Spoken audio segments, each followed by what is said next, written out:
Whiny Bozo. Yo, it's the future, you know. Yo, it's some dash. Hey, man, this is Heat Hustle, man. What up, it's TZ 9 times 10, the Problem Child. Tune in to G.F.G. TV. Be normal. And you're now tuned in to G.F.G. TV. As you tuned in to G.F.G. TV, you know what it is, man. And you tuned in to G.F.G., you know what I'm saying, TV. Tap in. You're now tuned in with G.F.G. TV.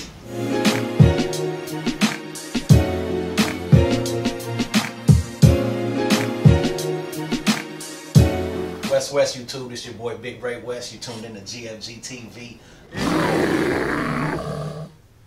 Yo, this is Bobby Vuelo coming out of One Unit, Controlled Substance, and Attitude Era, and you watch G.F.G. TV.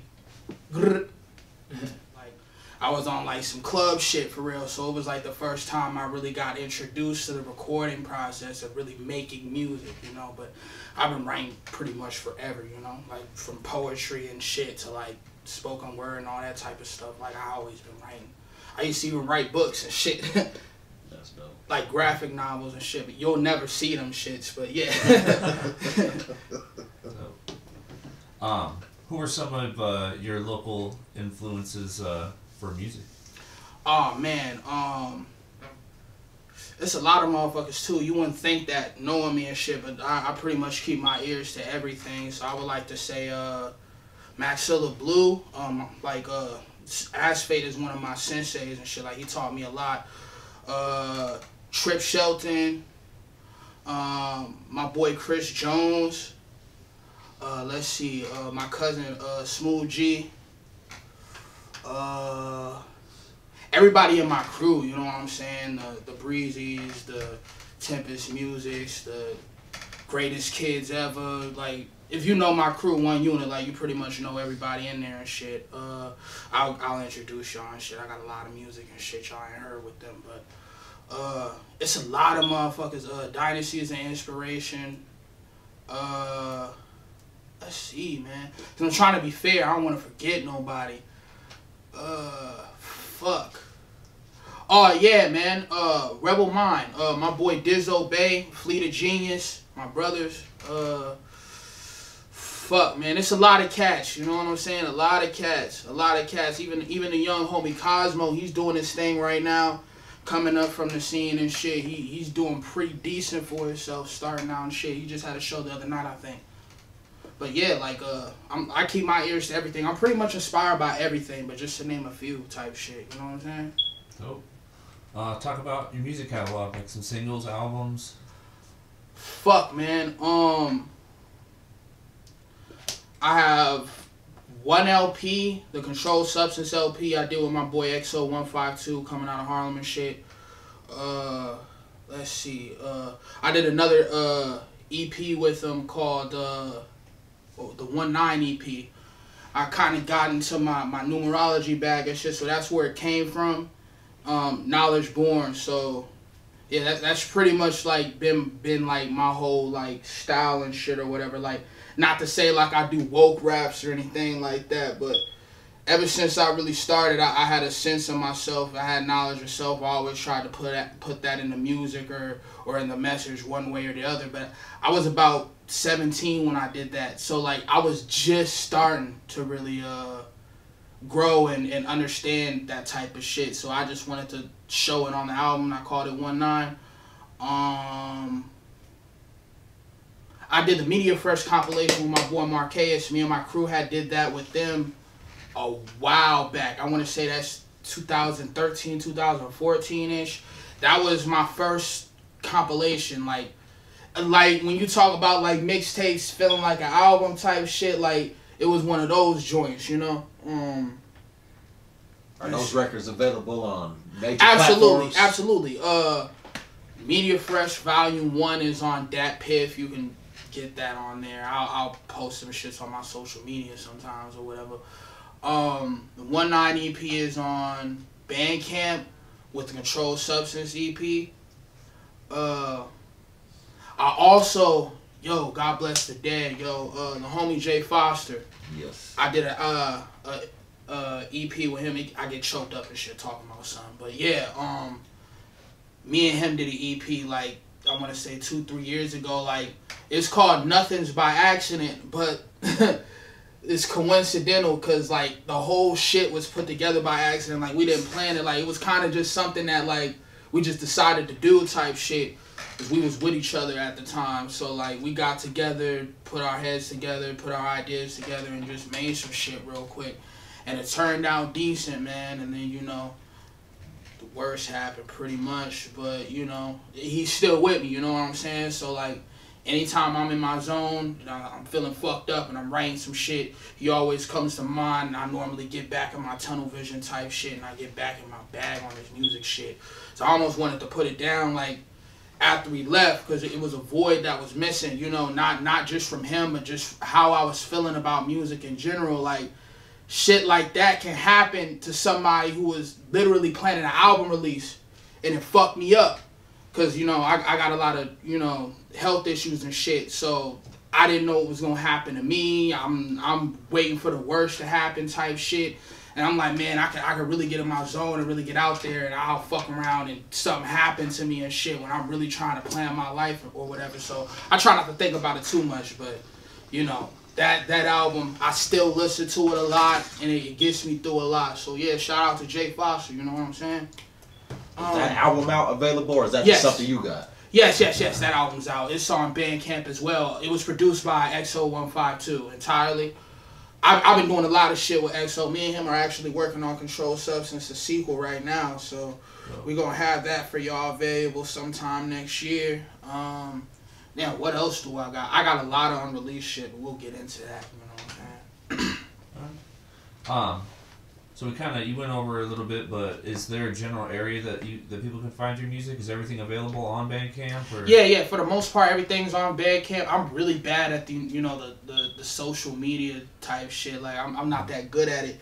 So what I need to do personally, I need to get all my music shit set up, all my DSP set up. I should be doing all that by next year and shit. So when that happens, then I'll be able to really share my own discography that way. But for the most part, everything's on XO's Bandcamp, and the Media Fresh compilation is just on Dat Piff. Other than that, I'm probably like 4 projects in, so yeah, I'm feeling pretty good about that too. So yeah. I got a lot of shit in the works, so that should hold everybody over for now. You know what I'm saying? But yeah, I got a lot of shit. Got a favorite song you've done? Fuck. Nah, I don't think so, man. That's a hard ass question. Because like I don't spend too much time really listening to my music that much, if that makes sense. Like once I record it, like for the most part, until like it's on a body of work or something, or it's a single, like I'll like play it out then. But you know, when I'm like making shit, like I'm always on to the next shit, you know, just on to the next shit. But if I had to say there was like a top 3, half of them shits y'all ain't even heard yet. Like, let me put it that way. So even like the top 3 tracks that I've done, like y'all haven't even heard them yet. I haven't put them out yet. So yeah, man, that's a hard question. Do you actively perform? Yeah, I haven't performed in a minute though. Even though like my last show was a month ago type shit. But I like to perform as often as I can, you know. Due to COVID and all this bullshit going on, I really haven't gotten booked lately. But, you know, it's coming. Like I'm waiting on it, you know, like I'm really waiting on that time to come. So like I could get back in my performance bag too, because that's like my favorite part of this shit, like even past recording, because sometimes I hate my voice type shit. So when I get to perform, it kind of like it makes up for what I lack in the vocal area, you know, when I'm doing my shit, and everybody kind of gets the full experience of where I'm coming from when I'm spitting my shit. So yeah. Nice. Anybody that you haven't had the chance to work with that you want to work with? Oh man, Asphate or Maxilla Blue. I'd like to lock in and do a album with Aeon Gray on a production tip. He just produced the whole shit for me. One person that you'd think I've already worked with that I haven't worked with yet is actually Trip. I got like one record with him that like never came out, and it ain't no big deal or nothing. Like I'm not salty about it or nothing, but it just never came out or whatever. Some shit happened. It was supposed to be an album placement. It just never ended up on there. And it's an old song too. Like I was still a teenager when I did it. Fuck. Who else? I like to work with Cosmo and shit. Young Cosmo coming out of here. Dope, nice, young MC. Everybody I want to work with, I pretty much plan on working with, you know? So I'll get in that collaborative bag or whatever, like when I'm supposed to, because like I don't really do features that much, even though I like doing them, but I just don't get into it that much. But shit, I don't want to forget nobody. Oh, fuck. Because, you know, who haven't I worked with that I really want to... Oh! Bagz Marley. Yeah. Stunner House Music. I've worked with Giuliano. He was actually on a Nothing's by Accident EP with Jay Foster. I've worked with him before. Let's see, man. It's a lot of motherfuckers I want to work with, but just to name a few, I don't want to go on a tangent or nothing. But if I forgot you, you know, we gonna build anyway, you know, so yeah. First concert you ever attended? Ooh, this is a good ass question. By accident, I ended up at a Sadat X and Elder Sensei show.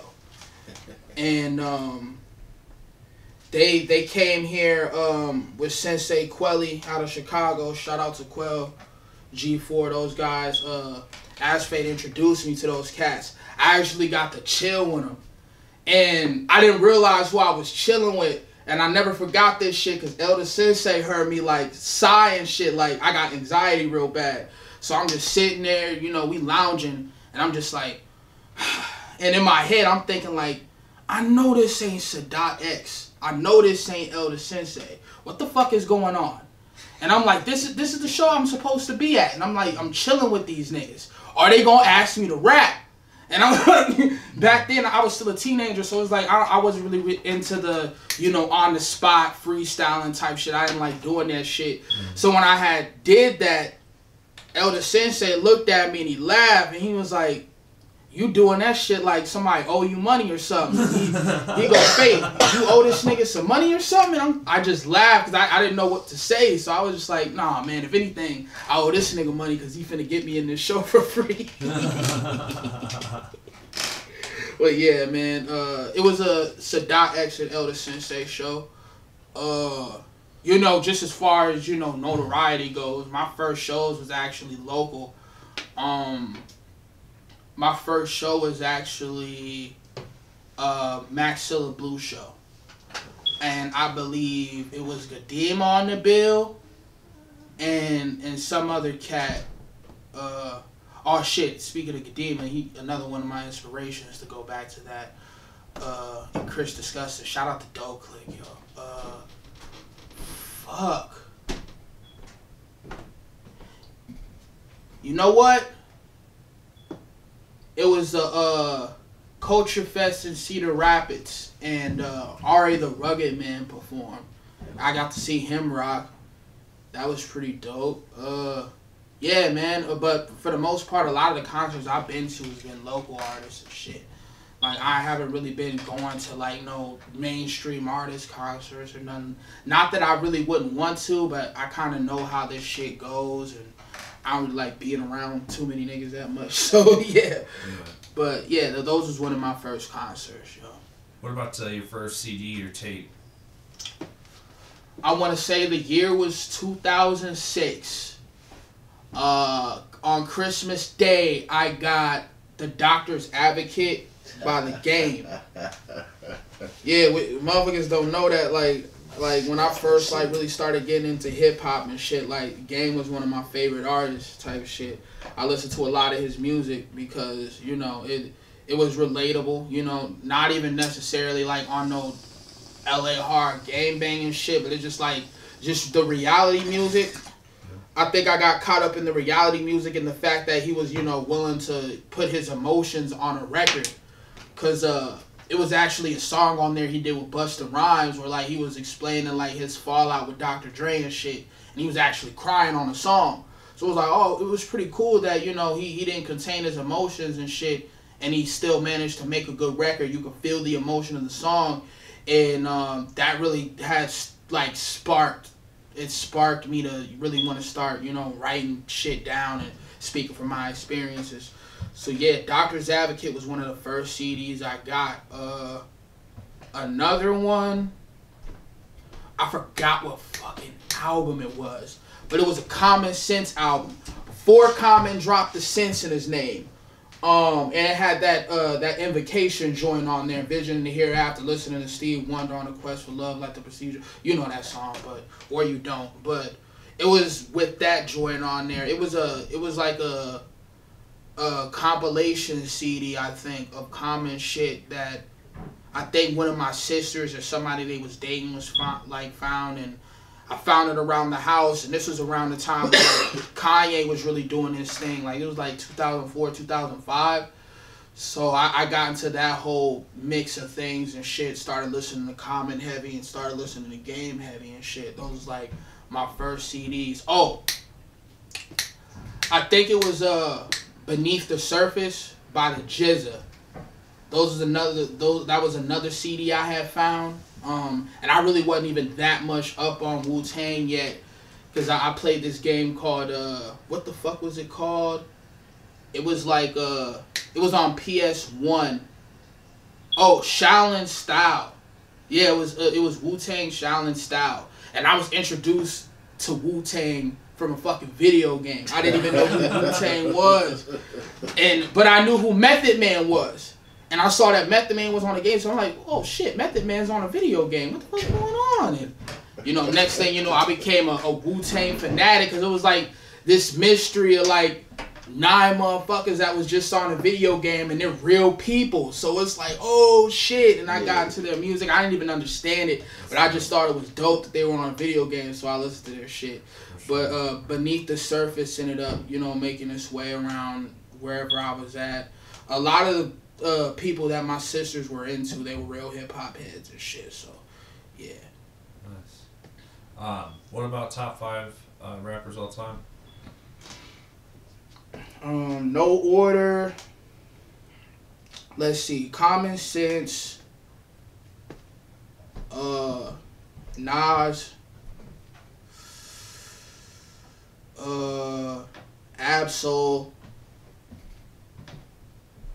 Lupe Fiasco, and someone fairly new, I guess. I've been really into Mach Hommy shit a lot. This cat Mach Hommy out of Newark, New Jersey. Dope. Any celebrity crushes? Jennifer Lopez. Nothing else we need to talk about. That's it. That's bae. I fuck around and find her, and we get married and have a happy life. Y'all niggas is laughing, but no. But nah, Jennifer Lopez is bae. Like I had a crush on her since I was like 6, 7 years old. You know, like it's kind of weird how like I knew I was into somebody that young, but. Oh no, that was me with Mariah Carey. No worries. Same way, bro. I said Mariah Carey first. I was like, "There's wifey, what's up?" No, that's literally my mood when it comes to Jennifer Lopez type shit. Like that's how I feel for real. Like, like I don't even think it's a crush. Like I think I'm in love with her, fam. This shit low key might be a problem. I ain't never let her know shit like that. But What were some popular rappers when you're in high school?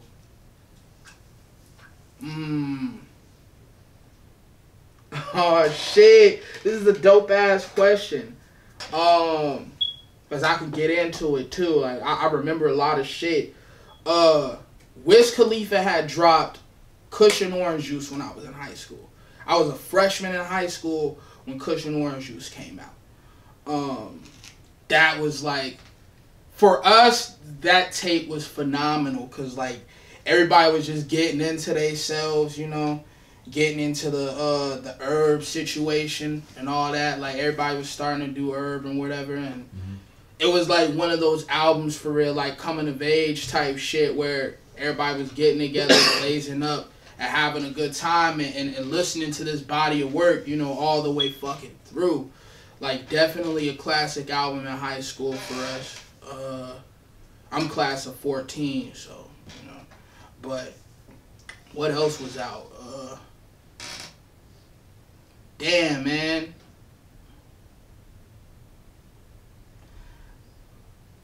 I mean, Young Money was doing their thing when I was in high school. Tyga was dropping a lot of shit. Back when I actually thought Tyga was a pretty solid MC, actually. And a lot of people don't think that about Tyga, but if like you really dig into his discography, he really be saying some shit sometimes. Who else? Big Sean was out. Drake was out. Like everything in the 2010s, pretty much. Like anybody you could think of in the 2010s. I actually watched Kendrick Lamar's come up. It was crazy. Because I was into a lot of his shit, you know, underground. Because, you know, Ab-Soul's like I said, one of my top 5. So I was into a lot of Ab-Soul shit. But when I got introduced to Kendrick, his shit started to, you know, flourish. And then, you know, he finally got the recognition he deserved like 2 years later. So, like, I watched his come up when I was in high school. And I would listen to his music and motherfuckers would be like, who's this? And I would just be like, oh, this is K-Dot. I'm like, who the fuck is K-Dot? And then next day, you know, he became Kendrick Lamar and shit. It's how I pretty much... I can tell when rappers are finna, you know, they're finna get on. I could just tell, like, same thing happened to Mach Hommy. I've been fucking with Mach Hommy since, what, 2017? Just on some, like, listening to Griselda and finding their shit. And I found him on this EP called Don't Be Scared Now. And I really digged his rhyme symmetry and his flow. But aside from that, like, the nigga had put out a lot of fucking music that couldn't be heard because he was charging top dollar for them shits. Like, it's hard to explain you a fan of a motherfucker who's charging $444 to listen to an album. I never bought no $444 album. $444 for an album? $444 for an album. It's crazy, son. That's crazy.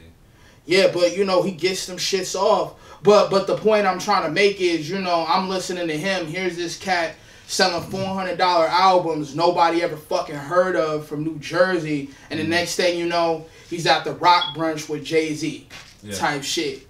So it's like, I normally know when rappers are finna, you know, reach a plateau, whatever. I keep my ears to shit. So, yeah, seeing Kendrick was pretty dope. Because it gave me inspiration.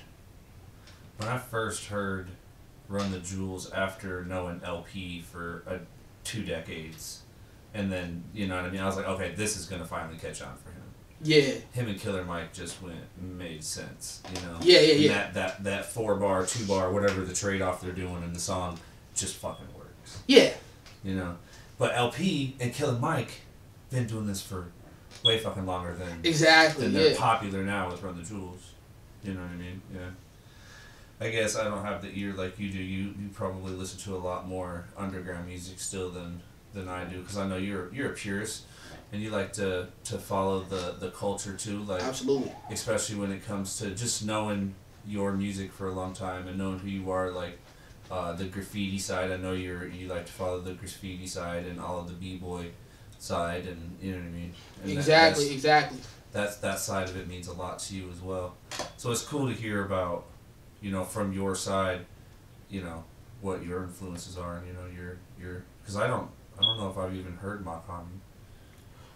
Yo, I'm gonna put it this way. I have to really be into the underground the way I am, and I have to represent, because at the end of the day, I come from what's known as the true underground. You know. Mm-hmm. Me and my senseis talk about this shit a lot, where it's cats that are underground, but they not really underground, you know what I'm saying? Because, you know, they start to get mainstream appeal after a while. They might get, you know, commercial placements or whatever. But, you know, for the most part, like, I know underground heads who made it on video games and shit like that. Like, actually been around these people. Shout out to Quell, Typical Cats. He was on this game, Tony Hawk. What was it? It was Project 8. Yeah, it was Project 8. And I liked the song and never even knew that I would ever meet the motherfucker. And I did. He's dope. Shit, man. That was a good ass question.